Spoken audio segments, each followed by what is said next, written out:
ஓடி வந்து தேவ சமூகத்தில் வார்த்தையை சொல்லுகிற பிள்ளையாக கர்த்தர் அவனை ஆசீர்வதிப்பார். கர்த்தர் நல்லவர், கிருபை என்றும். பாடி துதித்தது போல கடைசி பாட்டு போய்கொண்டிருக்கும் பொழுது ஆவியானவர் 2 காரியங்களை இதயத்தில் ஏவினார். ஒன்று, சொன்னது, என் பிள்ளைகளுக்குள்ளே ஏன் விசுவாசம், பிள்ளைகளுக்குள்ளே ஏன் விசுவாசம் இல்லை. அவர் சொல்லி போட்டு அதுல ஒரு காரியத்தை காண்பித்தார். சிறையிருப்பை நான் திருப்புகிறேன். வாழ்க்கையில் இருக்கிற சிறையிருப்புகளை நான் திருப்புகிறேன். நீங்க நான் அநேகர் என்று சொல்லுகிறேன். அநேகர் நீங்க சிறையிருப்புக்குள்ள போயிட்டீங்க. ஆவியானவர் போராடுகிறார் உங்களை அதை விட்டு வெளியே கொண்டு வர. அப்போ அதுக்கு ஒரே பதில் விசுவாசம் தான். அப்போ ஏன் நம்மை விட்டு விசுவாசம் போகிறது?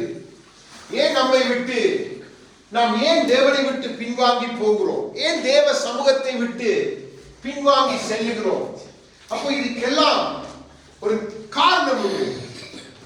தேவன் நம்மை வைத்திருக்கிற அந்த ஸ்தானத்தை நாம் இன்னும் சரியாய் புரிந்து கொள்ளவில்லை. தேவன் நம்மை வைத்திருக்கிற ஸ்தானத்தை சபைகள், தேவ பிள்ளைகள் புரிந்து கொண்டால் அவருடைய காரியம் மாறிடும். இப்போ சாதாரணமாக நீங்கள் எல்லாரும் யோசிச்சு பாருங்க, நமக்கு எல்லாம் பிள்ளைகள் உண்டு. இப்ப நம்முடைய பிள்ளைகள் நமக்கென்று தேவன் கொடுத்த அவருடைய ஈவாய் சுதந்திரமாய் கொடுத்த பிள்ளைகள் நம்மை விட்டு அவர்கள் தூரம் போகும் பொழுது நம்முடைய இதயம் எப்படி இருக்கும்? நம் பிள்ளை எப்ப திரும்பி வருவான்? நம் பிள்ளைக்கு நான் எதை செய்யலாம், என் பிள்ளைக்கு நன்மையானது எதைகளை நான் செய்யலாம் என்று நம்முடைய இதயம் எப்பொழுதும் சிந்தித்துக் கொண்டே இருக்கும். நம்ம எல்லாருக்கும் பிள்ளைகள் உண்டு. நீங்க எல்லாரும் அப்படிப்பட்ட சிந்தையோடு இருக்கிற தகப்பன்மா, தாய்மா. அப்போ நீங்க உங்களை வைத்து கொஞ்சம் சற்று யோசித்து பாருங்க. இந்த சிந்தை நமக்குள்ளே இருக்கும் என்று சொன்னால் நம்மை அழைத்தவுடைய சிந்தை எப்படி இருக்கும்? நம்மை குறித்து, நம்முடைய வாழ்வை குறித்து அவர் எவ்வளவு மேலான திட்டங்களை வைத்து நம்மை அழைத்திருக்கிறார், நமக்கு கொடுத்த ஸ்தானம் என்ன என்பதை நாம் புரிந்து கொள்ள இல்லை.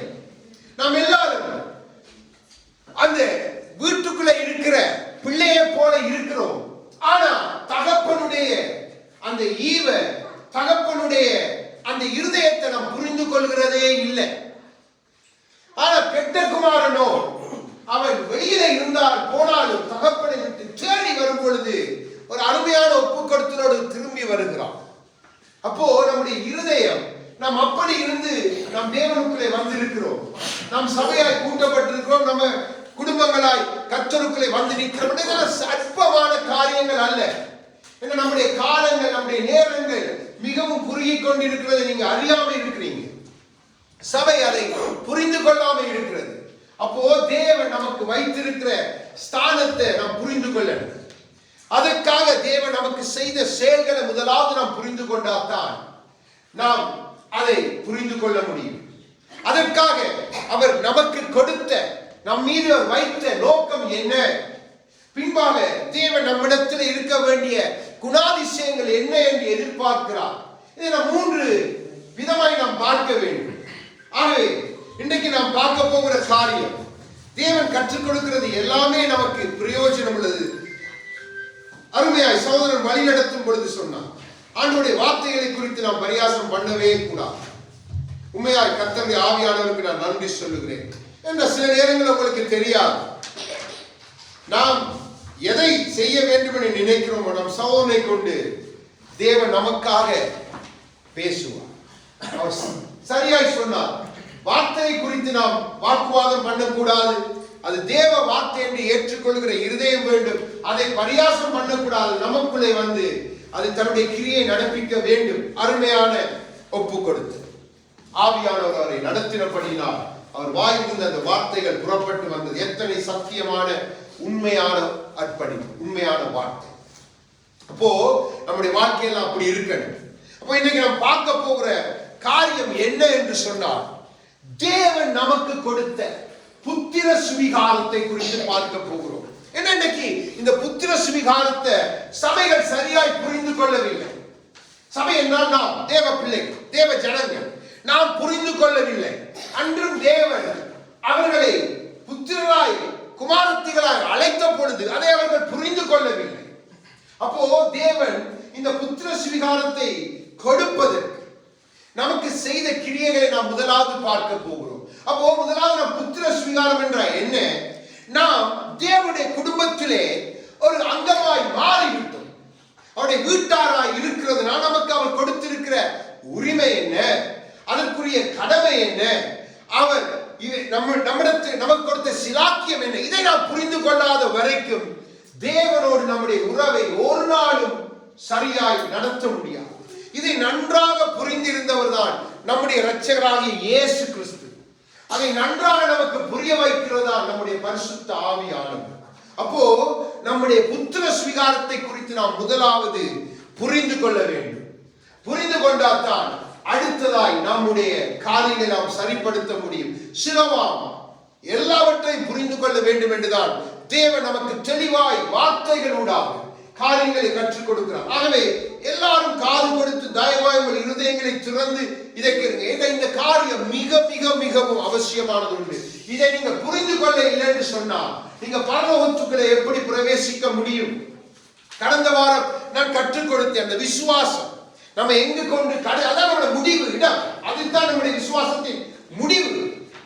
அதே போலதான் தேவன் நமக்கு கொடுத்த இந்த புத்திர சுவிகாரத்தினுடைய முடிவு அங்கு போகணும். அப்ப அதுக்கு நாம் இதை சரியாக புரிந்து கொள்ள வேண்டும். சில காரியங்களை பார்த்து கொண்டிருக்கும் பொழுதுதான் இந்த காரியங்களை ஆண்டவர் பேச வழிகிட்டார். இல்லை நம்ம மத்தியிலே வேறு காரியத்தை குறித்து தான் பேசும்படி நான் உங்களுக்கு சொன்ன அந்த 10 கட்டளைகளை குறித்து பேச வேண்டும் என்றுதான் நினைத்திருந்தேன். ஆனாலும் ஆண்டவர் அதை கடைசி நிமிடத்திலே மாற்றி இது அவசியம், புத்திர சுவிகாரத்தை ஜனங்கள் புரிந்து கொள்ளும்படியாக பேசும்படியாய் வார்த்தைகளை கொடுத்தார். ஆகவே கொலோசியர் 1வது அதிகாரம் நம்முடைய உறவை நாம் நன்றாய் புரிந்து கொள்ள வேண்டும். 1வது அதிகாரம் இந்த புத்திர சுவிகாரத்துக்கு முன்பு நாம் எப்படிப்பட்டவர் என்பதை புரிந்து கொண்டால்தான் இதனுடைய அருமை, இதனுடைய அந்த சிலாக்கியம் நமக்கு புரியும். ஆகவே நமக்கு இந்த புத்திர சுவிகாரம் கொடுப்பதற்கு முன்பாக எப்படிப்பட்டவர்கள்? 1 கொலோசியர் 21வது வசனத்தை வாசிங்க. 275வது பக்கம், புதிய ஏற்பாடு. முன்னே அந்நியராயும் துர்க்கிரியைகளினால் மனதிலே சத்துருக்களாய் விழுந்த உங்களையும் பரிசுத்தராகவும் குற்றமற்றவர்களாகவும் கண்டிக்கப்படாதவர்களாகவும் நமக்கு முன் நிறுத்தும்படியாக அவருடைய மாம்ச சரீரத்தில் அடைந்த மரணத்தினாலே இப்பொழுது ஒப்புரவாக்கினார். ஆமென். நாம் எப்படிப்பட்டவர்களாம்? முன்னே நாம் எப்படி இருந்தோம்? புத்திர சுவிகாரத்துக்கு வருவதற்கு முன்பாக நாம் எப்படிப்பட்டவர்கள்? தேவனுக்கு தூரமானவர்கள், தேவனை விட்டு தூர போனவர்கள். தேவனுக்கும் எங்களுக்கும் எந்த சம்பந்தமும் இல்லை. நம்முடைய போக்கிலே நடந்தோம், நம்முடைய விருப்பங்களை செய்தோம், துர்க்கிரியை, துர்பேச்சுகள், வேண்டாத சம்பாஷணை, பரியாசம், பல காரியம் நம்ம பலதை போட்டுக் கொள்ளலாம். அப்போ இப்படிப்பட்ட நம்மை, இதுதான் நம்முடைய முன்னான நிலைமை. நீங்க யாரும் மறக்கக்கூடாது. என்னுடையது, உங்களுடையது, இந்த பூமியிலே அழைக்கப்பட்ட அத்தனை மீட்கப்பட்ட தேவ ஜனங்களுடைய நிலைமையும் இதுதான். யாரும் சொல்ல முடியாது நான் பரிசுத்தம், நான் நீதிமான், என் நீதிதான் என்னை ரட்சித்தது, என் பரிசுத்தம் தான் என்னை ரட்சித்தது. இல்லவே இல்லை. நாம் துர்க்கிரியைகள் நிறைந்த பொல்லாத என்றால் அதை ஆண்டவரை ஆதி ஆகமத்திலே சொல்லுகிறார். மனுஷன் நினைவுகள் அவன் சிறு வயது முதல் அப்படியாய் இருக்கிறது. அப்போ அப்படிப்பட்ட முன்னிலைமையை உடையவர்கள் தான் நானும் நீங்கள். இதை நீங்க புரிந்து கொண்டால்தான் உங்களுக்கு இதுக்கு இந்த புத்திர சுவிகாரத்துடைய அவர் கொடுத்த இந்த சிலாக்கியத்தினுடைய அந்த பொறுப்பை நீங்கள் புரிந்து கொள்ள முடியும். இதை புரிந்து கொள்ள முடியும். அதாவது தேவ பிள்ளை இன்னைக்கு தலைகால் தெரியாம ஆடும் அளவுக்கு சத்துரு பைத்தியம் பிடிக்க வைத்திருக்கிறார். இந்த புத்திர சுவிகாரத்தை வைத்துதான் சத்துரு பைத்தியம் பிடிக்க வைத்து. அதான் தேவஜன பாருங்க, ஆட்டம் பாட்டம் கொண்டாட்டம் குத்து கும்மா இதெல்லாம் சொன்ன என்ன சொல்றாங்க? தேவனுடைய பிள்ளைகள், நாம தேவனுடைய பிள்ளைகள் இல்லவே இல்லை. வேதத்தின்படி அவர்கள் தேவனுடைய பிள்ளைகளாக இருக்க முடியாது. அவர்கள் காண்பித்து கொடுக்கும்போது நீங்க புரிந்து கொள்வீங்க. அப்ப முதலாவது நாம் தூரமானவர்கள். இப்பொழுது எபேசியர் 4:18 எடுத்து வாசிங்க. கொஞ்சம் முன்பா அவர்கள் புத்தியில் அந்தகாரப்பட்டு தங்கள் இருதய கடினத்தினால் தங்களில் இருக்கும் அறியாமையினாலே தேவனுடைய ஜீவனுக்கு அந்நியராய் இருந்து. ஆமென், ஆமென். போதும்.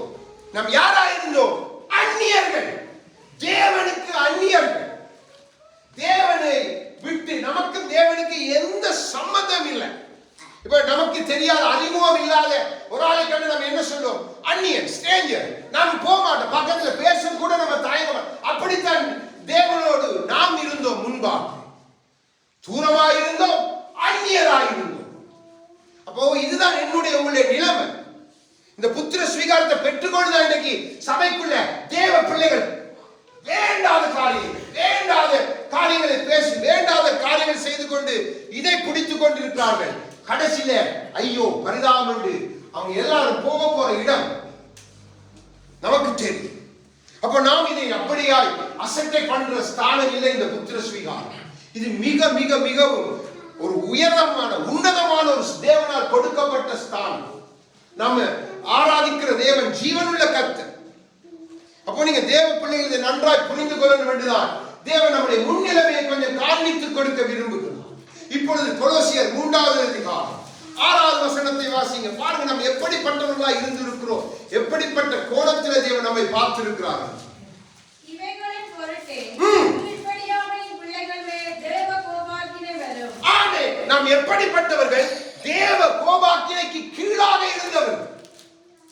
தேவனுடைய கோபாக்கினை எப்படி என்று நமக்கு தெரியும், இப்ப தெரியும். ஆனால் நாம் தெரியாமலே அந்த கோபாக்கினைக்கு ஏதுவாய் இருந்த ஜனம்தான் நானும் நீங்கள்.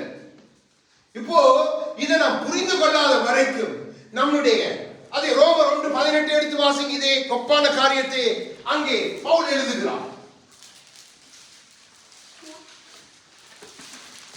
சத்தியத்தை அநியாயத்தினாலே அடக்கி வைக்கிற மனுஷனுடைய எல்லாவித அவபக்திக்கும் அநியாயத்துக்கும் விரோதமாய் தேவ கோபம் வானத்திலிருந்து வெளிப்படுத்தப்பட்டிருக்கிறது. ஆமென். அப்போ நாம் தேவ கோபத்தை அநியாயத்தினால் அவருடைய சத்தியத்துக்கு புறம்பான கிரியைகளை நடப்பித்தவர்கள், அநியாயத்தை செய்வித்தவர்கள், தேவன் ஒருவர் உண்டு என்பதை கூட புரிந்து கொள்ளாத ஞானமற்ற பைத்தியம் பிடித்த உணராத புத்தியில் அந்தகாரப்பட்ட, நீங்க எல்லாம் போட்டுக்கொள்ளலாம், மூடர்களைப் போல, பன்றிகளைப் போல, நாய்களைப் போல நம்முடைய வழிகள் தேவனுக்கும் நமக்கும் சம்பந்தம் இல்லாததா.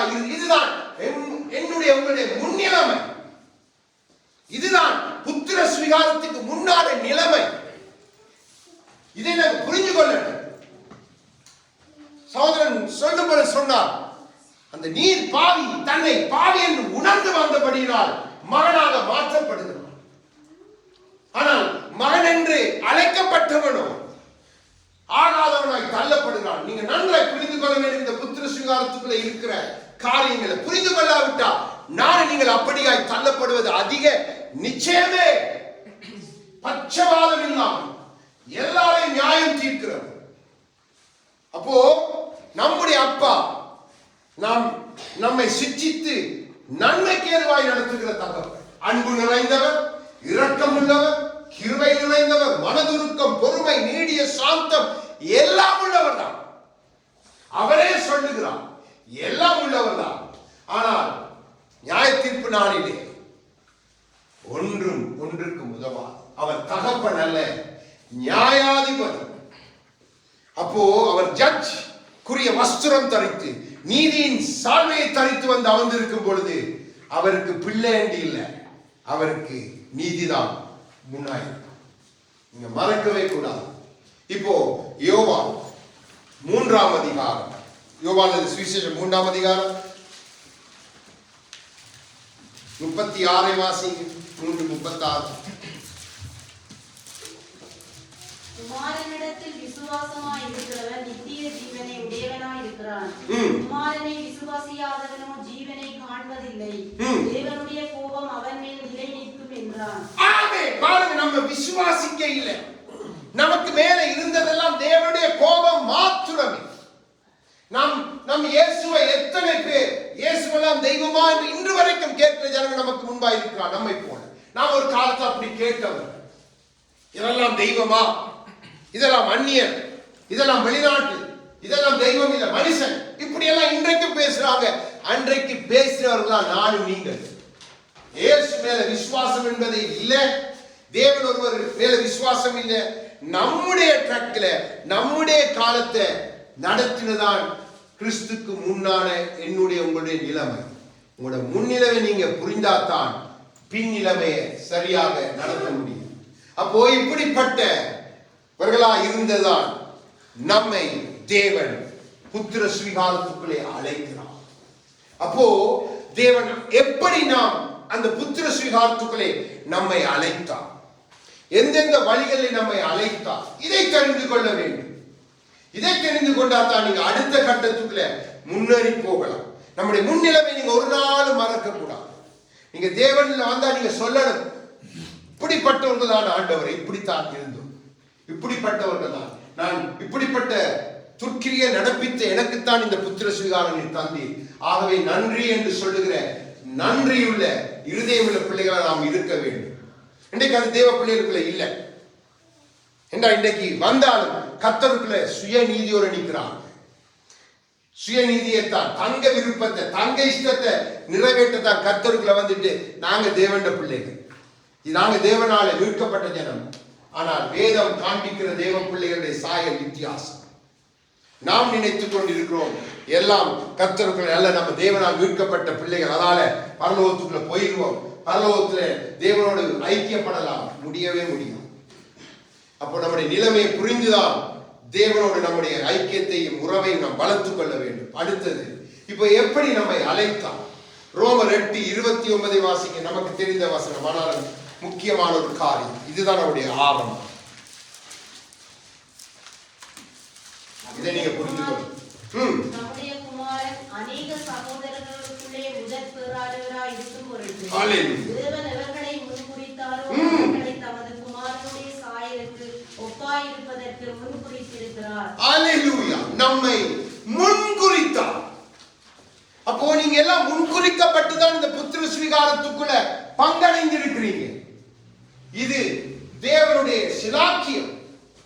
உங்களுடைய பரிசுத்தமோ, உங்களுடைய நீதியோ, உங்களுடைய நல்லடக்கியோ இல்ல.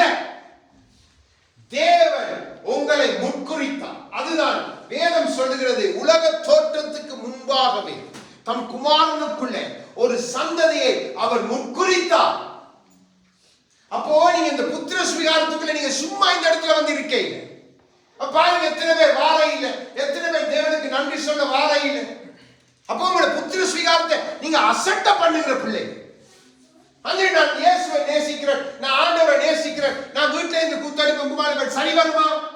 அப்ப எப்படி உங்களோட புத்திர ஸ்வீகாரத்தை நீங்க காத்துக்கொள்ள முடியும்? பாருங்க எங்கெங்கெல்லாம் நாம் தவறுகிறோம் என்று.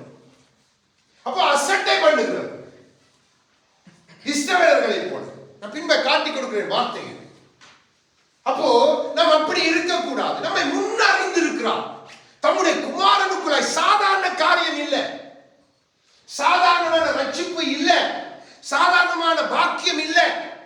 நாம் சாதாரணமாய் சபைகள் நினைத்திருக்கிறபடினால்தான் நாம் அப்படி எல்லாவற்றையும் லேசாய் பார்க்கிறோம். யோசிச்சு பாருங்க, நம்முடைய பிள்ளை நம்முடைய கண்ணுக்கு முன்னுக்கு யாராவது அடிக்கிறதுக்கு நம்ம ஒப்பு கொடுப்போமா? அடித்தால் நம் உடனே நம் கை என்ன செய்யும்? அடித்து போ, என் பிள்ளை அடிப்பதற்கு உனக்கு என்ன அதிகாரம் என்று நாம் சண்டை பிடிப்போம். ஆனால் தேவன் பாருங்க, நமக்காக முன்குறித்தத நிமித்தம், நம்மை அவருக்குள்ளாய் முன்குறித்தத நிமித்தம் இந்த புத்திர ஸ்வீகாரத்துக்கு என்று தம் குமாரனை அடித்து நொறுக்கினார்.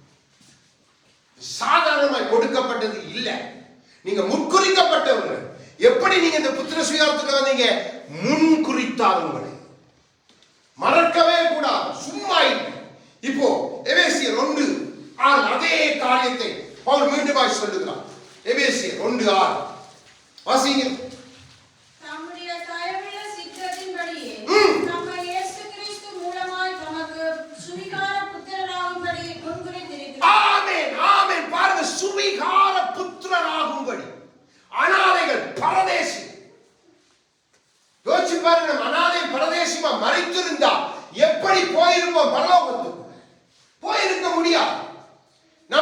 நமக்கு தெரியும், நம் தேசத்திலே எத்தனைப்பட்ட காரியத்திலிருந்து நம்மை தேவன் தப்புவித்து இந்த இடங்களுக்கு கொண்டு வந்திருக்கிறார். ஏன்? அவர் நம்மை முன்குறித்தத நிமித்தம்.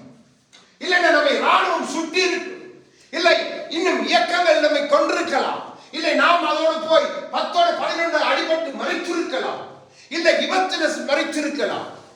யோசிச்சு பாருங்க, வியாதியில மறைத்திருக்கலாம். நம்ம முன்குறித்த அந்த நோக்கத்தை வைத்தபடியினால் தம் குமார் நம்மை இன்று வரைக்கும் நம்ம பொறுமையை காண்பிக்கிறார். இது கனி கொடுக்கும். இது எனக்காக நான் கொடுத்த இந்த புத்திர பாக்கியத்தின் சிலாக்கியத்தை புரிந்து கொண்டு என்னுடைய வீட்டிலே என்னுடைய கிரியைகளை நடப்பிக்கும். ஆனால் பரிதாபம், தேவ ஜனங்கள் இன்றைக்கு எவ்வளவு மாறாட்டம் பண்ணுகிறார்கள், எவ்வளவு முரட்டாட்டம். ஏன்? புரிந்து கொள்ளாத தன்மை. நான் எப்படிப்பட்டவன், அதே தான் தேவனுக்குள்ள வந்து அதே கிரியைகள், அதே பேச்சு, அதே சாய் மாறவே இல்லை. அதுதான் உங்களுக்கு அந்த முன்பான காரியங்களை நான் காண்பித்துக் கொடுத்தேன். சகோதரன் சொன்னார், நடத்தும் போது அநேகத்தை சொன்னார். நன்றாய் புரிந்து கொள்ள வேண்டும். ஆவியானவர் வழியை ஆயத்தப்படுத்துகிறவர். உங்களுக்கு எச்சரிப்பாய்த்த அந்த வார்த்தைகள் ஆராதனை வேளையில் வெளிவந்து எத்தனை பேர் அதை செவி கொடுத்து கேட்டு எனக்கு தெரியாது. நம்மை நாம் சரிப்படுத்துகிற நேரம். மிக கவனம் பிள்ளைகளே, மிக கவனம். தேவன் ஒரு காரியத்தை ஒரு நோக்கம் இல்லாமல் நமக்கு கற்றுக் கொடுக்கிறது இல்லை. வரப்போற நாட்கள் மிக மிக மிக மிகவும் பயங்கரமானதை பார்க்க போறீங்க. இப்போ தேவன் நம்மை ஆயத்தப்படுத்துகிறார் ஏதோ நோக்கத்தோடு. மறக்கவே கூடாது. யோவா 1வது அதிகாரம் 12வது வசனத்தை வாசிங்க. யோவானது சுவிசேஷம் 1வது அதிகாரம். அவருடைய நாமத்தின் மேல் விசுவாசம் உள்ளவர்களால் அவரை ஏற்றுக்கொண்டவர்கள் எத்தனை பேர்களோ அத்தனை பேர்களும் தேவனுடைய பிள்ளைகள் ஆகும்படி அவர்களுக்கு அதிகாரம் கொடுத்தார். ஆமென். அடுத்ததாக தேவன் தம்மேல உங்களுக்கு விசுவாசத்தை கொடுத்து அந்த விசுவாசத்தை நிமித்தம் அதிகாரத்தை கொடுத்துட்டார்.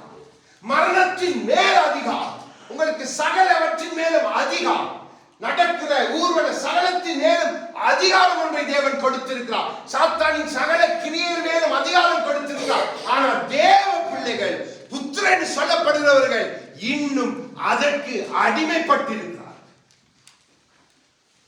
பிசாசின் மேல உங்களுக்கு அதிகாரம் கொடுத்திருக்கிறார். ஆனா அது உங்களுக்கு விசுவாசம் இல்லாதபடியினால் பிசாசு உங்களை அடித்து விட்டு அவன் தன் கிரிகளை நடத்துகிறான். யோசிச்சு பாருங்க. தேவன் நமக்கு எப்படி எல்லாம் இந்த புத்திர சுவிகாரத்தை எந்தெந்த வழிகளை கொடுத்திருக்கார் என்பதை புரிந்து கொள்ளாதபடினால் தான் இன்னைக்கு தேவ ஜனங்கள் சபைகளுக்குள்ளே பிசாசு ஒவ்வொருத்தரை பிடித்து ஒவ்வொரு வழியில் நடத்துறான். ஆண்டவரை அதை வெளிப்படுத்தினதிலே எழுதி தந்திருக்கிறார் நமக்கு. என்றால் எத்தனை நிச்சயம் என்று பாருங்க. தேவன் நமக்கு கொடுத்த ஸ்தானத்தை சபையும் புரிந்து கொள்ள இல்லை. சபை என்ற விசுவாச பிள்ளைகளை குறித்து பேசுகிறேன். ஊழியர்கள் புரிந்து கொள்ள இல்லை. நம்முடைய கை மனிதனை நோக்கி இருக்கிறது. நம் தேவைகளுக்கு மனிதனை நோக்கி இருக்கிறோம். நாம் அவருடைய பிள்ளைகள் அல்லவா. நம் தேவைகள் குறைவுகள் என்ன என்றாலும் அவரை நோக்கி பார்க்க பழக. நமக்கு அதிகாரம் கொடுத்திருக்கிறார். நம்முடைய நாவிலே ஜீவனை கொடுத்திருக்கிறார். நாம் எல்லாவற்றையும் மாற்றி மாற்றி செய்கிறபடியினால் நாம் எப்படி சொல்ல முடியும் நான் உம்முடைய புத்திர சுவிகாரத்துக்குரியவன் என்று? மாறுபாடான அறிக்கைகள். விசுவாசத்துக்கு எதிர்ப்பதம் அவிசுவாசம். என்ற விசுவாசத்துக்கும் அவிசுவாசத்துக்கும் ஒரு நாள் இணைஞ்சு போக முடியாது. அது எதிர்மறை. நாம் எதிர்மறையாக நின்று காரியங்களை செய்கிறவர்கள். அதான் நான் சொன்னேன்.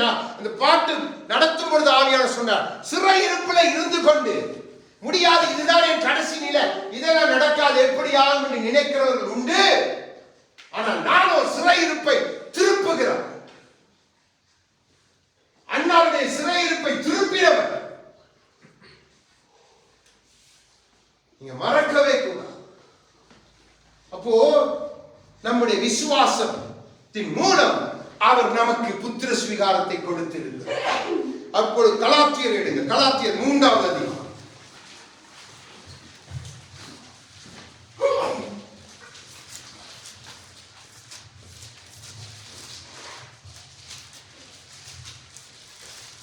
இருபத்தி 3:26. நீங்கள் எல்லாரும் கிறிஸ்து இயேசுவை பற்றி விசுவாசத்தினால் தேவனுடைய புத்திரராய் இருக்கிறீர்களே. ஏனெனில் உங்களை கிறிஸ்துவுக்குள்ளாக ஞானஸ்நானம் பெற்றவர்கள் எத்தனை பேரோ அத்தனை பேரும் கிறிஸ்துவை தரித்துக் கொண்டீர்களே. ஆமென். ஆமென். பாருங்க, தேவன் இங்க ஒரு பெரிதான மேலான ஒரு காரியத்தை சொல்லுகிறார். 29 வாசி. அது 29வது வசனம். நீங்கள் கிறிஸ்துவினுடையவர்களானால் ஆபிரகாமின்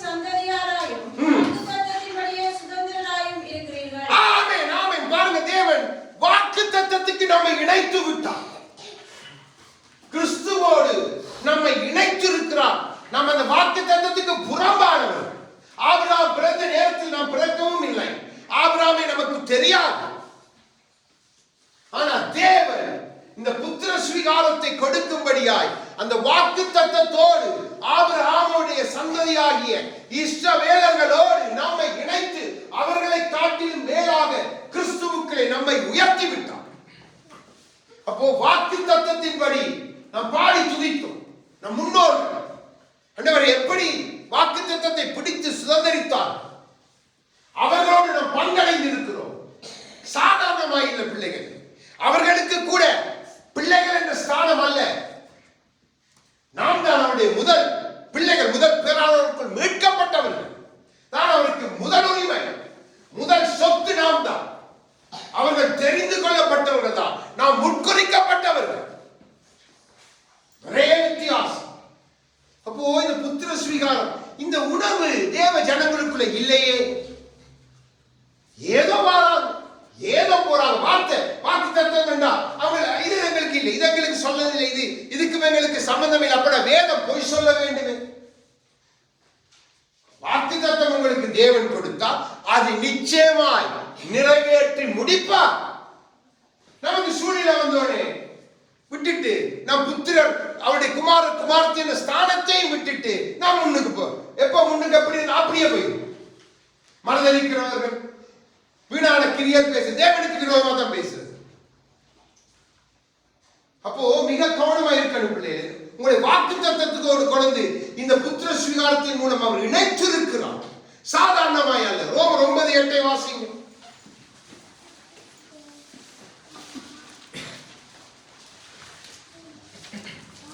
அதெப்படி என்றால் மாம்சத்தின்படி பிள்ளைகளானவர்கள் தேவனுடைய பிள்ளைகள் அல்ல, வாக்குத்தத்தத்தின்படி பிள்ளைகளானவர்களே அந்த சந்ததி எண்ணப்படுகிறார்கள். ஆமென். பாத்தீங்களா சொன்னேன். யார் இப்ப முன்னுக்கு வந்துட்டோம்? நான் முன்னுக்கு வந்துட்டேன். நாம போறது அவருக்கு உரிமை சொத்து. நம்முடைய மூத்த சேஷ்ட புத்திரர்கள் நாங்க. யோசிச்சு பாருங்க. இப்ப எனக்கு இவன் சேஷ்ட புத்திரன்டா, என்னுடைய இதயம் யாரை குறித்து அதிகமா ஏங்கும்? யோசிச்சு பாருங்க. பாவலருக்கு இவன் சேஷ்ட புத்திரன், அவனுடைய இருதயம் யாரை அதிகமாய் நேசி. தேவன் அப்படி நம்மை நேசிக்கிறார். அப்படித்தான் தேவன் பார்க்கிறார் இந்த புத்திர சுவிகாரத்தின் நிமித்தம்.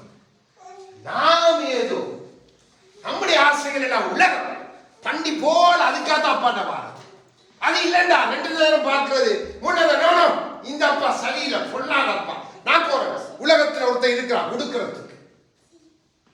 எத்தனை பேர் நம்முடைய கண்ணுக்கு முன்னுக்கு எத்தனை பேர் போயிட்டாங்க.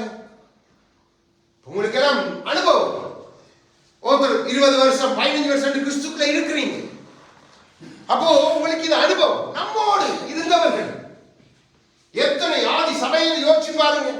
எத்தனை பேர் போயிட்டாங்க. ஏன் இவங்க எல்லாம் போனாங்க? சத்தியத்துக்கு பஞ்சம் என்று போனாங்களா? இல்ல, அவங்களுக்கு சத்தியத்தின் மேல வாஞ்சை இல்லை. அவங்களுக்கு தங்களுடைய சுய இச்சைகளை நிறைவேற்ற அதுக்காக போயிட்டாங்க. அப்போ நம்ம அப்படி இருக்கக்கூடாது. நமக்கு அவர் கொடுத்திருக்கு பாருங்க. நம்ம எத்தனை மேன்மையான ஸ்தானத்துல நம்மை கொண்டு வந்து நிறுத்தி விட்டார். நாம் எப்படிப்பட்டவர்களா இருந்தோம் நமக்கு இப்ப நன்றா தெரியும். இன்னும் நம்ம கிறிஸ்துக்குள்ள வந்துட்டு இந்த மேலான ஸ்தானத்தை பிடித்துக் கொண்டு நிற்காம நம்ம ஏதோ அந்நியரை போல ஒரு விசிட்டரை போல சபைக்கு வரோம். இல்ல அப்படித்தான் நம்முடைய கிரியைகள் எல்லாம். அப்பாட வீட்டுல ஒரு நன்மை தீமைக்கு கூட நம்ம பங்க எதுவும் செய்யறது இல்லை. நம்முடைய காரியம் வேண்டாம், நமக்கு ஒரு காரியம் தாராளம் அதை கொடுத்து அதை செய்யண்டு பலத்தை கொடுத்து ஜீவனோடு வைத்திருக்கிறவரை நீ விட்டுட்டு உன் காரியத்தை செய்தா உன் தகப்பன் உனக்கு கொடுத்த புத்திர சுவிகாரத்தை நீ அசட்டை பண்ணுகிற மகனுமாய் யோசிச்சு பாருங்க. எத்தனை விதத்துல நீங்க இந்த புத்திர சுவிகாரத்துக்கு பாத்திரம் அல்லாம உங்களை விலக்கி வச்சிருக்கிறீங்க. தேவன் பேசும்பொழுது ஒவ்வொன்றாய் உங்களை வைத்து இணைத்து பார்த்துக் கொள்ளுங்க. கலாத்தியர் 3:28 வாசிங்க. 3:28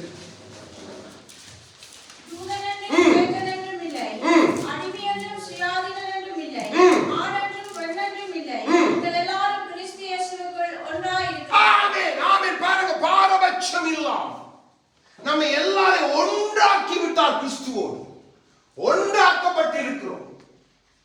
இப்போ இந்த புத்திர ஸ்வீகாரம் நம்மை ஒன்றாக்கிட்டு, அப்போ கிறிஸ்துவை போல, தன் குமாரனாகிய கிறிஸ்துவை போலவே தேவன் நம்மை பார்க்கிறார். யோசிச்சு பாருங்க, எவ்வளவு உண்மை உள்ள கர்த்தர். நம் அதற்கு தகுதி இல்லாதவர்களாய் நம்முடைய பார்வை எப்படி இருக்கிறது. ஆகவேதான் ஆபிரகாமிடத்திலே நம் ஆதி தகப்பன் ஆபிரகாமிடத்தில் சொன்னார், உத்தமனாயிரு. இன்னைக்கு உத்தம இருதயம் இல்லையே. தேவன் கொடுத்த புத்திர ஸ்வீகாரத்துக்குரிய உத்தம இருதயம் நமக்குள்ள இருக்குதா? இல்ல. நம்மை ஒன்றாக்கி தேவன் வைத்திருக்கிறார் என்ற உணர்வு கூட இல்லை. யோசிச்சு பாருங்க, நம்ம எங்கே நிற்கிறோம், எந்த இடத்துல நிற்கிறோம், எப்படி நமக்கு பரலோகத்தில் நம்முடைய ஓட்டத்தை முடிக்கலாம்? நமக்கு முன்பாய் ஓடினவர்கள் எழுதி வைத்திருக்கிறார், ஆவியினால் ஏவப்பட்டு நாமும் அந்த மாதிரியை பின்பற்றும்படியா. அப்போ எவ்வளவு தூரம். இப்போ யோவான் 11வது அதிகாரம் 52 வாசிங்க. இதே காரியத்தை அங்கே தேவன் சொல்லுகிறார். அந்த ஜனங்களுக்காக மாத்திரமல்ல, சிதறி இருக்கிற தேவனுடைய பிள்ளைகளை ஒன்றாய் சேர்க்கிறதற்காகவும் மரிக்க போகிறேன் என்றும் தீர்க்கதரிசி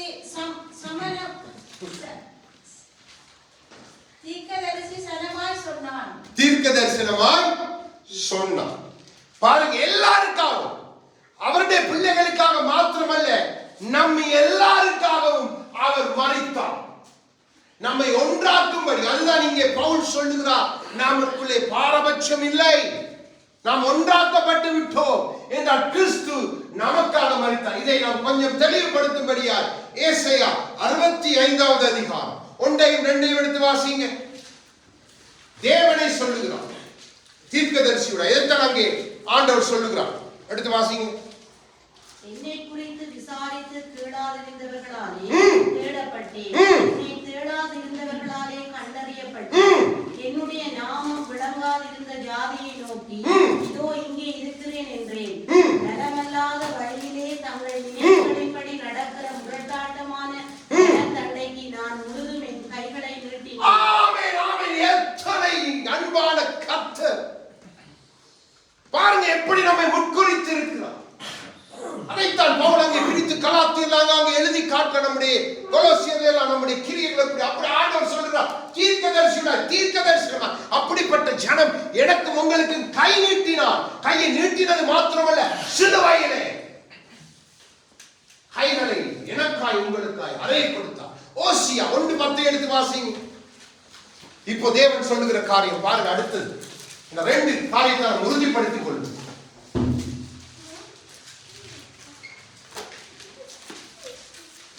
என்றாலும் இஸ்ரவேல் புத்திரரின் தொகை அளக்கவும் இன்னமும் கூடாத கடற்கரை மணலை போல் இருக்கும். நீங்கள் என் ஜனமல்ல என்று அவர்களுக்கு சொல்வதற்கு பதிலாக நீங்கள் ஜீவனுள்ள தேவனுடைய பிள்ளைகள் என்று அவர்களுக்கு சொல்லப்படும். ஆமென். அவர்கள் எவர்கள்? எங்களுக்கு சொல்லப்பட்டது. மணல் அத்தனையா இந்த திரளா இந்த கூட்டம் இருக்கும் என்று ஆபிரகாமுக்கு சொல்லப்பட்ட சந்ததியை ஆண்டவர் அங்கே காண்பிக்கிறார். எப்படி இணைக்கப்படாத ஒரு கூட்டம், எதை சொல்லி மந்தையில் இல்லாத ஆடுகள் உண்டு, அதை என் தொழுவத்தில் நான் சேர்க்கும்படி வந்தேன். சும்மா கொடுக்கல இந்த புத்திர ஸ்வீகாரம். புரிந்து கொள்ளுங்க பிள்ளைகளை, நீங்க இருக்கிற ஸ்தானத்தை நீங்க புரிந்து கொண்டாதான் கர்த்தரோட உங்களோட உறவு சமாதானம். இத வாயில தான் சமாதானம். நன்றாய் விளங்கிக் கொள்ளுங்க. கர்த்தரோட உறவு சரிப்படணும். உங்க ஸ்தானத்தை நீங்க புரிந்து கொள்ளணும். இப்போ கலாத்தியர் 3:26 வாசிங்க. எப்படி மீண்டும் தேவன் அங்கே சொல்லுகிற காரியம். நீங்கள் எல்லாரும் கிறிஸ்து இயேசுவை பற்றி விசுவாசத்தினால் தேவனுடைய புத்திரராய் இருக்கிறீர்கள். ஆமென். ஏதம் குமாரனாகிய இயேசு கிறிஸ்துவின் நாமத்தை ஆயத்தப்படுத்தினார். அவருடைய நாமம் சொல்லக்கூடாத பரிசுத்தமுள்ள திருநாமத்தை நமக்காக நாமத்தை கொடுத்து ஆயத்தப்படுத்தி நம்மை புத்திர ஸ்வீகாரத்துக்குள்ளே இணைத்தார். நாம் இயேசு இயேசு என்று ஏதோ நம்முடைய ஒரு சிநேகிதனை போல, நம்முடைய ஒரு உறவை போல கூப்பிடுகிறவர்கள் எப்படி சாத்தியமாயிற்று? தேவனாய் கர்த்தருடைய நாமத்தை வீணில் வழங்காதிருப்பாய் என்று சொல்லப்பட்ட நாமம் அல்லவோ? யோசிச்சு பாருங்க. நம்ம எல்லாத்துக்கும் இப்ப இயேசுவை தானே கூப்பிடுகிறோம். தேவர் வந்தாலும் இயேசுவே நன்றி, அடி விழுந்தாலும் இயேசுவே நன்றி. எப்படி சாத்தியமாயிற்று? அப்போ நம்முடைய ஸ்தானத்தை நன்றாய் நீங்க அவருக்குள்ள உறுதிப்படுத்த, ஒவ்வொரு வார்த்தையில நீங்க கோடிட்டு அழகா அவரோடு இயேசுவை எப்படி தேவன் நமக்காய் கொடுத்தார். எபிரேயர் 2 அதிகாரம் 9-12 வரைக்கும் வாசிங்க. சும்மா சாதாரணமாய் கொடுக்கிறேன் இந்த நாமம். என்றாலும் தேவனுடைய கிருபையினால் ஒவ்வொருவருக்காகவும் மரணத்தை ருசி பார்க்கும்படிக்கு தேவதூதரிலும் சற்று சிறியவர் ஆக்கப்பட்டிருந்த இயேசு மரணத்தை உத்தரித்தத நிமித்தம் மகிமையினாலும் கனத்தினாலும் முடிசூட்டப்பட்டதை காண்கிறோம். ஏனென்றால் தமக்காகவும் நம்மாலேயும் சகலத்தையும் உண்டாக்கினவர் அநேக பிள்ளைகளை மகிமையில் கொண்டு வந்து சேர்க்கையில் அவர்களுடைய இரட்சிப்பின் அதிபதியை உபத்திரவங்களினாலே பூரணப்படுத்துகிறது அவருக்கு ஏற்றதா இருந்தது.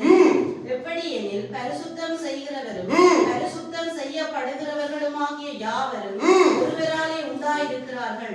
இதன் நிமித்தம் அவர்களை சகோதரர் என்று சொல்ல அவர் வெட்கப்படாமல் தன்னுடைய குமாரனை உபத்திரவத்துக்கு படுத்தி நம்மை எல்லாம் பரிசுத்த ஜாதியார் பரிசுத்த ஜனமார் கிறிஸ்துவுக்குள்ள ஆம் யூதன் என்றும் கிரேக்கன் என்றும் இல்ல, இலங்கையன் என்று இல்ல, இத்தாலியன் என்று இல்ல, ஒன்றாக்கினார். சாதாரண ஸ்தானம் உங்களுக்கு கொடுக்கப்பட இல்லை. நீங்க அசட்டை பண்றதுக்கு, நீங்க உங்களோட விருப்பத்தை செய்யறதுக்கு நீங்க நினைக்க கூடாது. உங்களுக்கு சாதாரணமாய் கொடுத்த ஸ்தானம் இல்லை. இப்ப நம்மட பிள்ளை இருக்குது, அவன் நம்மட சொல் கேட்காம கெட்ட வழியில போனா நல்ல தாப்ப நீங்க என்ன செய்வீங்க? நல்ல தாய்மார் நீங்க என்ன செய்வீங்க? அவனை வெற்றி கொண்டு நல்ல பிள்ளைன்னு சொல்றீங்களா? இல்ல. நமக்கு தெரியும், உலகத்துல பெற்றோர்கள் பிள்ளைகளுக்கு பேசுற பேச்சு நமக்கு தெரியும். இது உருப்படாது, இது நாசமாய் போ, நீ அப்படி போ இப்படி போ, இதுதானே வார்த்தை. ஆனா அப்படி போக வேண்டிய என்னை உங்களை ஆண்டவர் பார்த்து சொல்லுகிறார், நீங்க பாக்கியம் உள்ளவர்கள், நீங்க உத்தமர்கள், நீங்க நீதிமான்கள், நீங்க பரிசுத்தர்கள், நீங்க முற்குறிக்கப்பட்டவர்கள், நீங்கள் விசுவாசிகள், தெரிந்து கொள்ளப்பட்ட என் பிள்ளைகள். ஸ்தானம் புரிந்து கொள்ளணும். நீங்க நம்முடைய பிள்ளைகள் நம்மை விட்டு இப்படி சோரமாய் போன எவ்வளவு துக்கம். அப்பாக்குள்ள வந்துட்டு அதைத்தானே செய்யறோம். அவருடைய சபையை அசட்டை பண்ணுகிறோம், அவருடைய பிள்ளைகளை அசட்டை பண்ணுகிறோம், அவருடைய வார்த்தைகளை அசட்டை பண்ணுகிறோம், அவருடைய கிரியைகளை அசட்டை பண்ணுகிறோம். அவருக்கு செய்ய வேண்டியவைகளை நாம் செய்கிறதே இல்லை. ஆனா புத்திர ஸ்ரீகால் புத்திர பாருங்க, நாங்க குமாரத்தி பரலோகம் கன்ஃபார்ம் நிச்சயமா இல்ல. கலாத்தியர் 3:27 வாசிங்க.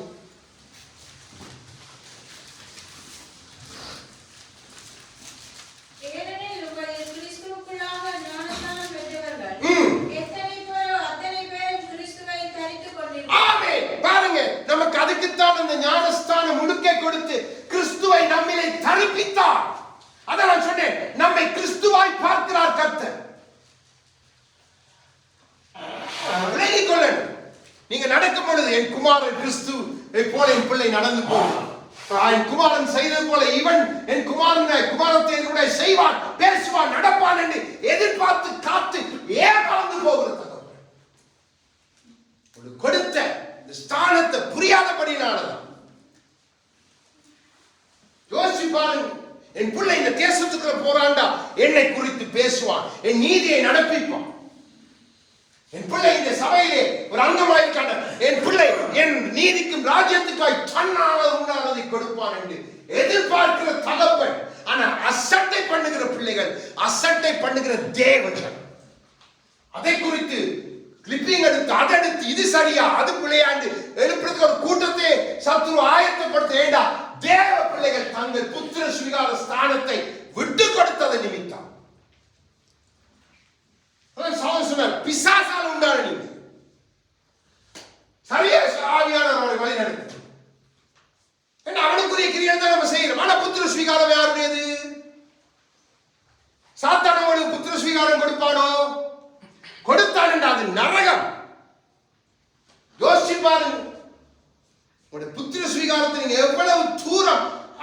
சேட்டை பண்ணுகிற பிள்ளைகள்.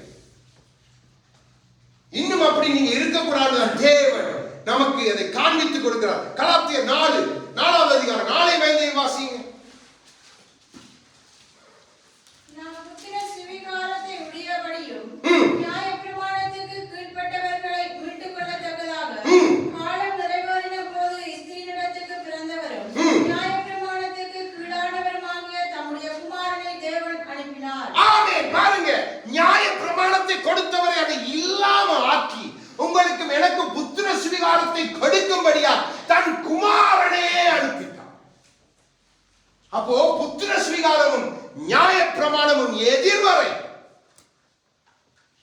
நன்றாய் விளங்கிக் கொள்ளணும். நீங்க எங்க வந்து நின்றுட்டு நீங்க என்னத்தை செய்யறீங்க? இன்றைக்கும் நியாய பிரமாணத்தில் இருக்கிற யூதர்களை போலதான் நம்முடைய கிறிஸ்தவனுடைய வாழ்க்கை இருக்கிறது. கிறிஸ்துவை கல்லால் அறிகிறவர்கள், கிறிஸ்துவை தள்ளிவிட போகிறவர்கள், கிறிஸ்துவை கொண்டு சிலுவையில் அறைகிறவர்கள், இப்படிதான் கிறிஸ்தவர் இருக்கிறார். இது நியாய பிரமாணம். நான் நீங்கள் நியாய பிரமாணத்துக்கு உட்பட்டவர்கள் அல்ல, புத்திர சுவிகாரத்துக்கு உட்பட்டவர்கள்.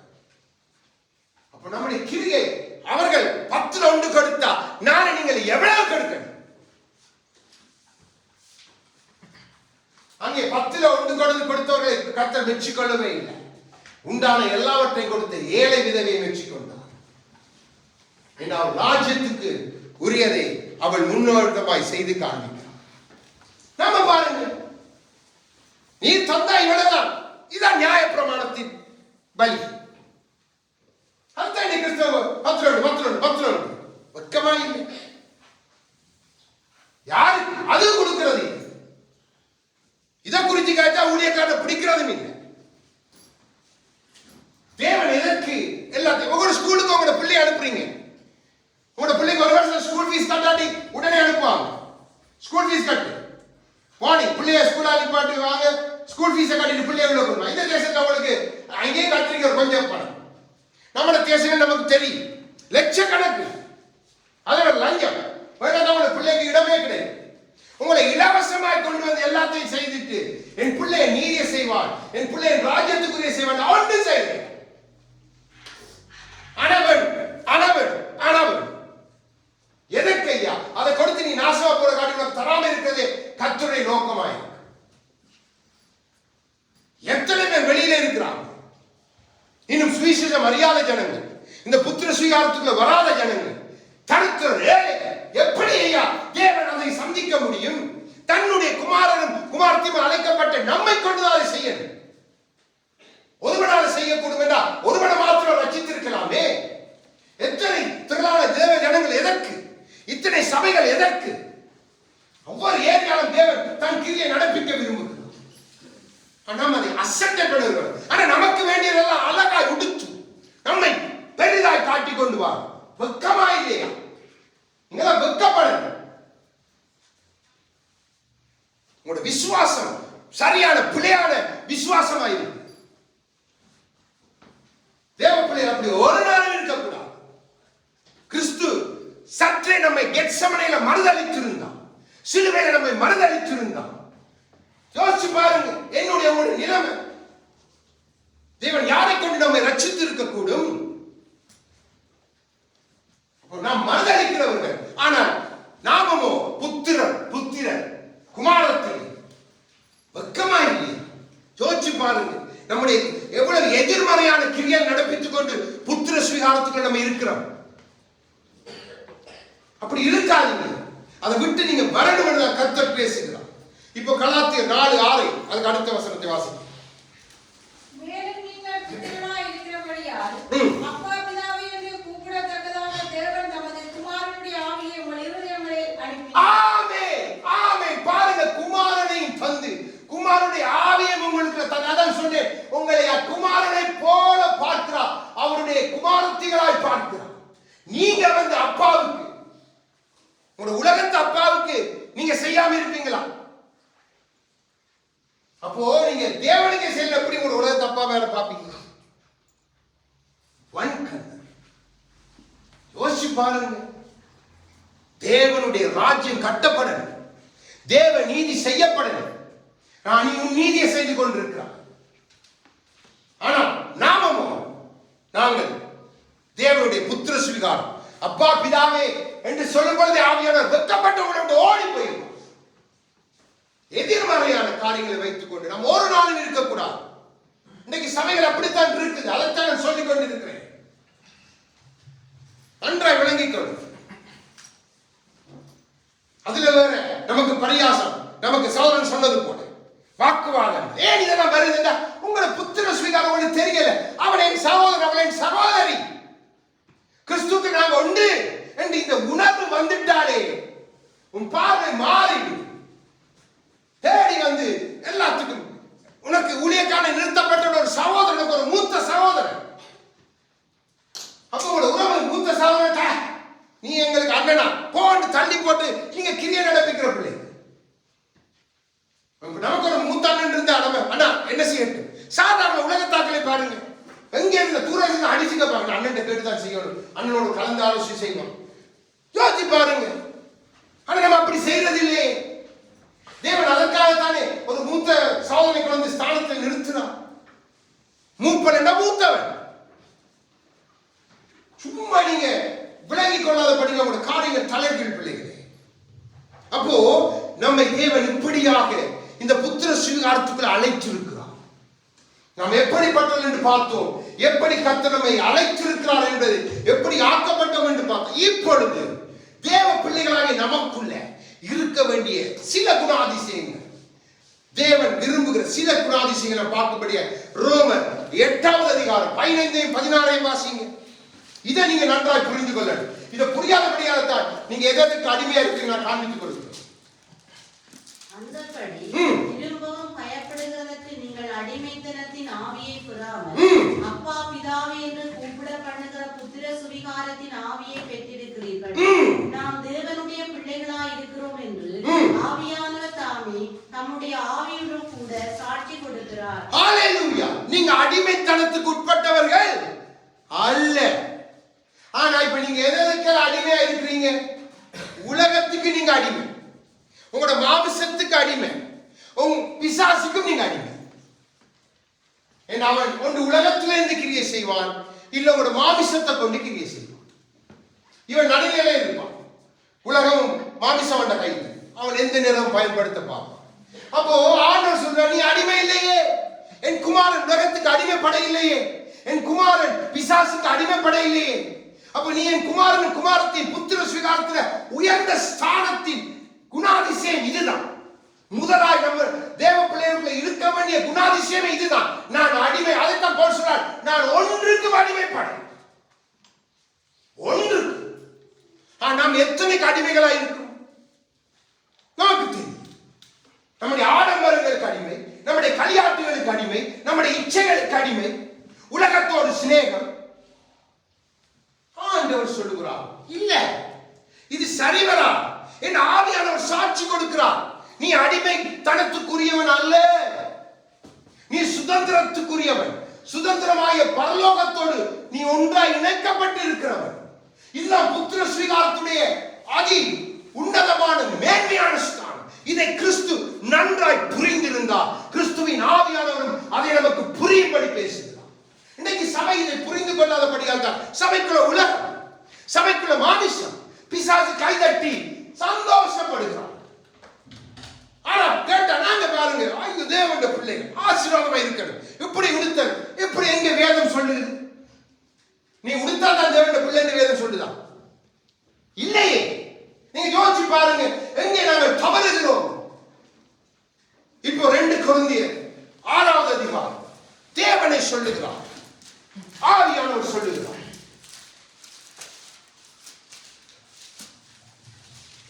17-18 வாசிங்க. ஆனபடியால் நீங்கள் அவர்கள் நடுவிலிருந்து புறப்பட்டு பிரிந்து போய் அசுத்தமானதை தொடாதிருங்கள் என்று கர்த்தர் சொல்லுகிறார். அப்பொழுது நான் உங்களை ஏற்றுக்கொண்டு உங்களுக்கு பிதாவாய் இருப்பேன், நீங்கள் எனக்கு குமாரரும் குமாரத்திகளுமாய் இருப்பீர்கள் என்று. ஆமென். உலகத்திலிருந்து பிரி, உன் மாமிசத்துல இருந்து, மாமிசத்தின் இச்சையிலிருந்து பிரிந்து வா. பிசாசின் கிரியையிலிருந்து நீ பிரிந்து வந்து பிசாசை காலிங்களே போட்டு மிதி. மகனே மகளே, நீ என் குமாரனின் குமாரத்தியும். நாம் அப்படி போறதில்லை. உலகத்தை கண்ட உலகத்தோடு நமக்கு சிநேகம். நான் அதற்கு உலகத்து ஆக்களோடு அப்படி சொல்லவில்லை, நன்றாக விளங்கிக் கொள்ளுங்கள். உலகத்தில் இப்ப எத்தனை தேவ பிள்ளைகள் சினிமா பார்க்கிறாங்க, எத்தனை தேவ பிள்ளைகள் நாடகங்கள் பார்க்கிறாங்க, எத்தனை தேவ பிள்ளைகள் வாயை திறந்தா நாடகத்தை குறித்து சினிமா குறித்து பல காரியங்களை பேசுறாங்க. அவங்களுக்கு தெரியல அவங்களோட ஸ்தானம் எப்படிப்பட்டது என்று தெரிந்தா போனான்னு தெரியும். நான் தேவனுடைய குமார். இப்போ இந்த தேசத்தின் பிரசிடென்டுடைய பிள்ளையா நீங்க இருந்தா நீங்க நடக்கும் பொழுது உங்களோட நட வித்தியாசம். ஒரு ராஜாவோட பிள்ளையா இருந்தா ராஜாவுடைய குமார் தான் நீங்க நடப்பீங்க. யோசிச்சு பாருங்க. இந்த எலிசபெத், இந்த மகாராணி, அவங்களோட பிள்ளைகளுக்கு அவங்க சொல்லிக் கொடுக்கிற காலம், நீங்க உலகத்துல போய் உலகத்து பிள்ளைகளோட நீங்க சேரலாம், நீங்க நடக்கலாம். ஆனா ஒன்றை நீங்க மறக்கவே கூடாது. என்ன? நீங்க ராணியுடைய பேரன் பேத்தி பிள்ளைகள், ராணியுடைய குடும்பத்தார். ஆகவே அதை எந்த இடத்துல நீங்க விட்டு கொடுக்கவே கூடாது. இதுதான் இங்கிலாந்து மகாராணி அழிஞ்சு போய் இன்றைக்கு போயிட்டார். இந்த அவங்களுடைய பரம்பரை சம்பிரதாயம் இதுதான். பாருங்க, அவங்களே அதை சொல்லிக் கொடுக்கிறார். தேவன் சொல்லுகிறார், உனக்கு அதுக்கும் சம்பந்தம் இல்லையே. அதுதான் நீ முதல் செய்திய மகனே மகளே. இப்ப நான் எடுத்துட்டேனே உன்னை இழப்புல, நான் என்னை தந்து உன்னை மீட்டு என்னை போலவே உன்னை மாறு என்று சொல்லி என்னையே உன்னிலை கற்பித்து விட்டேன். ஆனா இன்னும் புத்திர சுவீகாரம் வேண்டாம் என்னென்று புரியாம சபை தடுமாறி நிற்கிறது. தேவ பிள்ளைகள் தடுமாறி நிற்கிறார்கள், ஊழியர்கள் தடுமாறி நிற்கிறார்கள். அப்போ சிலவம் அப்படி இருக்கக்கூடாது. தேவன் சொல்ல பிரிந்து வா. அப்போ பாவத்தை விட்டு விலகணும். இது தேவ பிள்ளைகளுக்குள்ள இருக்க ஒரு குணாதிசயம். அடிமைகள் அல்ல. அப்ப நீங்க பாவத்துக்கு அடிமை இல்லை, நீங்க மாமிசத்துக்கு அடிமை இல்லை. நீங்க உலகத்துல மாமிசத்துக்கு நீங்க கடனாளிகள் அல்லவே. உலகத்தில் உண்டானவர்கள் அன்பு கூறாதீங்க. அப்போ பிதாவின் அன்பு உங்களுக்கு இல்லையே, இதெல்லாம் பொய்யாய் மாறிவிடுமே. இது புத்திர சுகாரத்துடைய குணாதிசயங்கள் நாம் புரிந்து கொள்ள வேண்டும். பாருங்க, நீதிமொழிகள் 6 எடுங்க. சில வார்த்தைகளை காட்டிக் கொடுக்கிறேன். 16-19 வரைக்கும் வார்த்தையில வாசிங்க. பாருங்க, தேவன் அருவருக்கிற காரியம். நீங்க நினைக்க கூடாது விபச்சாரம் சகோதரன் சொன்னது அதல்ல. பாருங்க தேவன் எப்படி பார்க்கிறார். 16-19 வரை நீதிமொழிகள் 6வது அதிகாரம், பழைய ஏற்பாடு. 6 காரியங்களை கர்த்தர் வெறுக்கிறார். 7 அவருக்கு அருவருப்பானவைகள்.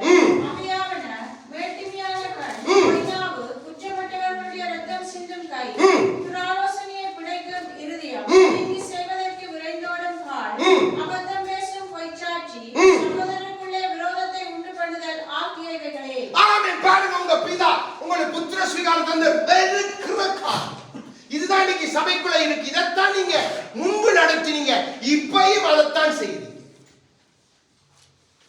அப்போ உங்களோட புத்திர சுவீகாரத்துக்கு எதிர்மறையானவர் அப்போ பிசாசு தான் உங்களை நடத்துறாங்க.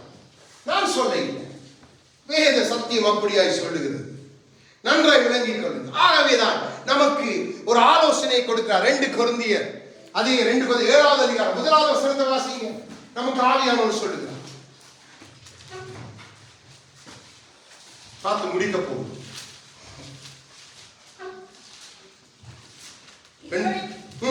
இப்படிப்பட்ட வாக்குத்தத்தங்கள் நமக்கு உண்டாயிருக்கிறபடியினால் ஹல்லேலூயா.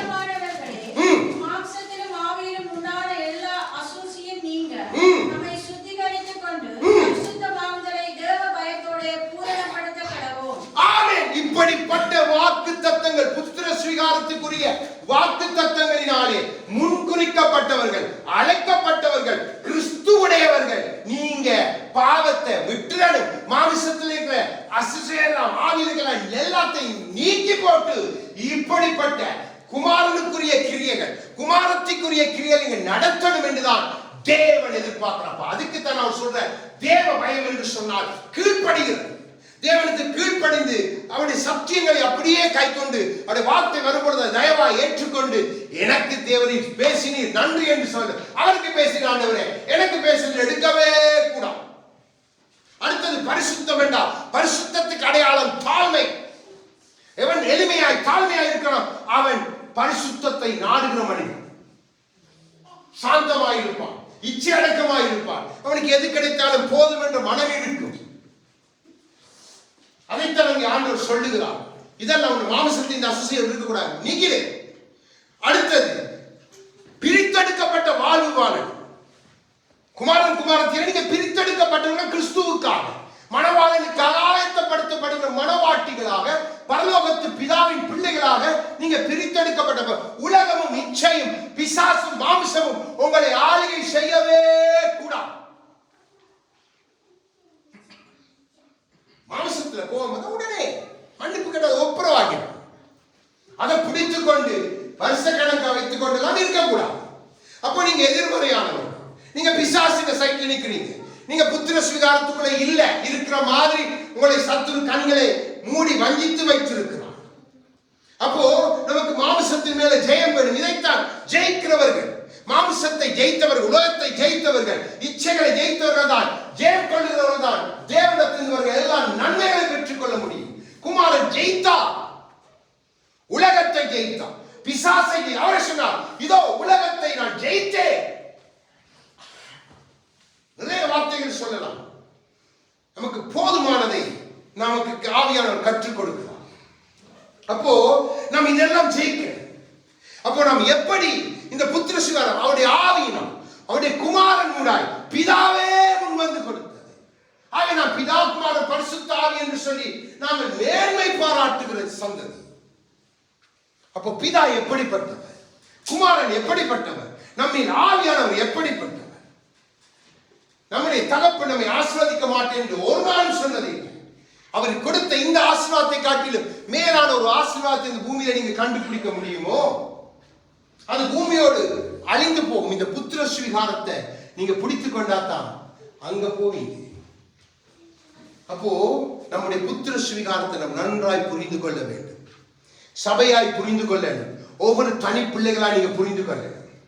நம்முடைய பிள்ளைகளுக்கு அதை கற்றுக் கொடுக்கணும். இத்தனை வார்த்தைகளை பிள்ளைகளிடம் பேசி பேசி காண்பித்துக் கொடுக்கணும். மகன் இப்படி இருக்கக்கூடாது, உலகம் அப்படி போகிறது, அது தூக்கிரியை நடத்துங்க. அந்த வார்த்தைக்கு நமக்கு அதுக்கு சம்பந்தம் இல்லை. நீ மீட்கப்பட்டு நீ ஞானஸ்தானம் எடுத்துட்டா உன்னை கிறிஸ்து இருக்கிறார், உன்னுடைய பரிசுத்த ஆவியானவர் இருக்கிறார், உன்னை பிதா உட்குறித்து இருக்கிறார். நம் பிள்ளைகளுக்கு பிள்ளை எல்லாத்தையும் கொடுக்கிறது. அப்ப அந்த பிள்ளை என்னது தேவன் அதை ஆரம்பத்துல வளரும், அது தன்னை இச்சையை நிறைவேற்றி நிற்கும். அப்ப அது தேவனுக்கு பிரியமா? அதை நம்ம கேட்கிறேன். நம்மளே முடிவு செய்து போட்டு ஆண்டவர் தந்த ஸ்தோத்திரம் என்று ஆண்டு சொல்ல இதுக்கு எனக்கும் சம்பந்தமே இல்லை. அப்ப நீங்க பார்க்கணும், இது தேவனுக்கு பிரியமானது என்ன. நீங்க பார்க்கணும், உலகத்தை சம்பந்தப்படுத்துகிற தேவன் வேண்டாம் என்று சொன்ன காரியங்களோடு இது இணைந்திருக்கிறதா பார்த்து பார்த்து நீங்க செய்ய பழகினாத்தான் நீங்க அந்த புத்திர சுவிகாரத்துல வளர முடியும்.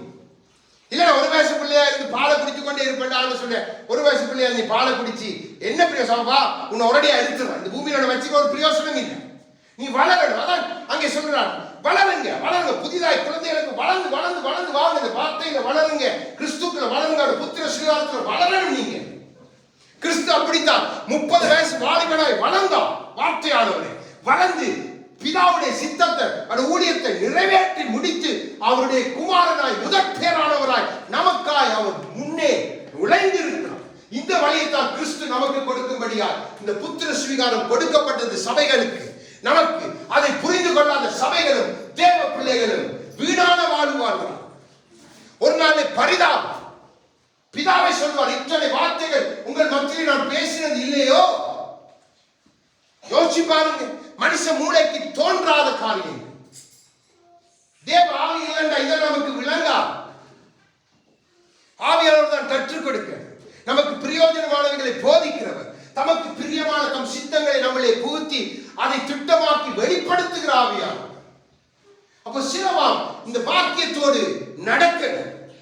சிலவாமில் இருக்க சிறு பிள்ளை முதல் ஒவ்வொரு பிள்ளைகளும், ஒவ்வொரு சகோதரனும், ஒவ்வொரு சகோதரி இந்த வார்த்தையை நீங்க மறக்கவே கூடாது. இதை முத்திரித்துக் கொள்ளுங்க, இதை முத்திரித்துக் கொள்ளுங்க. ஏண்டா தேவன் ஒரு நாளை கேட்க போகிறார். கேட்கும் பொழுது நாம் அவருக்கு முன்பாய் வெட்கப்படவே கூடாது. நாம் அவராலே தப்புவிக்கப்பட, அவராலே விடுவிக்கப்பட்டு அவரோடு நாம் ஐக்கியப்படணும். அதுதான் நம்முடைய முடிவா இருக்கணும். புத்திர சுவிகாரத்தின் முடிவு அது. அப்பா வீட்டுல போய் பங்கடைக்கணும். அப்போ அதைத்தான் தேவன் நம்மிடத்தில் எதிர்பார்க்கிறார். அதற்காகத்தான் தேவன் நம்மை நமக்கு காண்பித்துக் கொடுத்தார், தம்மை நமக்கு வெளிப்படுத்தினார், நமக்குள்ளே எப்படி அவர் இருக்க விரும்புகிறார் என்பதை அவருடைய குணாதிசயங்களுடைய நமக்கு காண்பித்துக் கொடுத்தார். அப்ப அவர் அருவருக்கிற காரியம் நமக்கு வேண்டாம். இந்த 6-7 அவருக்கு அருவருப்பு. ஏண்டா அது அவர் கடைசியில மன்னிக்க போறதே இல்லை.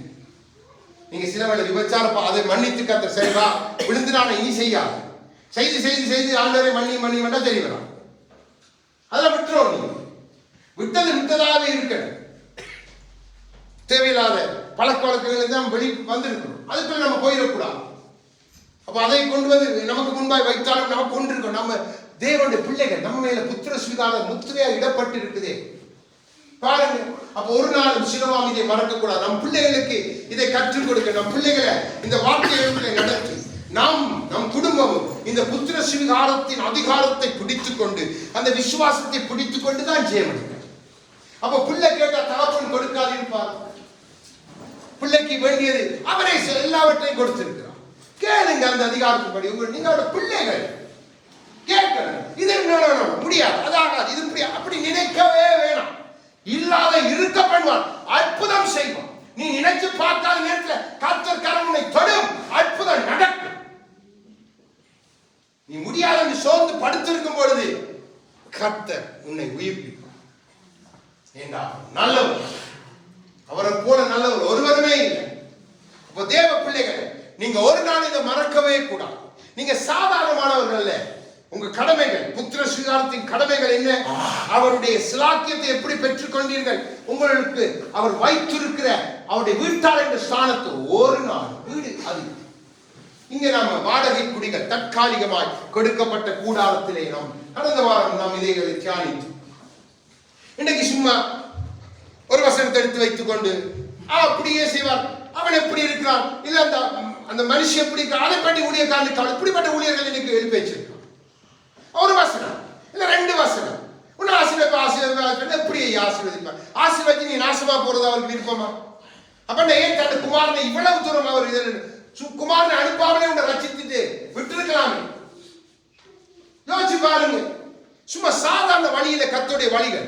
அவர் தன் குமாரனை காலம் நிறைவேறின பொழுது ஸ்திரீ உடைய கர்ப்பத்திலே நம்மை போல அனுப்பி நம்மை மீட்டு தம் சொந்தமாக்கி கொண்டார். அதுதான் புத்திர சுவீகாரத்தின் மேன்மை. இதை சபையாக சிலவாம் மறக்க கூடாது. எந்த சபை எந்த தேவ பிள்ளை இதை மறந்தார் என்று சொன்னா கர்த்தரும் மறந்துடுவாங்க. அப்போ மறக்க கூடாது. நம்ம எல்லாரும் கர்த்தருடைய சமூகத்தில் எழுந்து நமக்கு இந்த சிலாக்கியத்தை இந்த வாழ்வை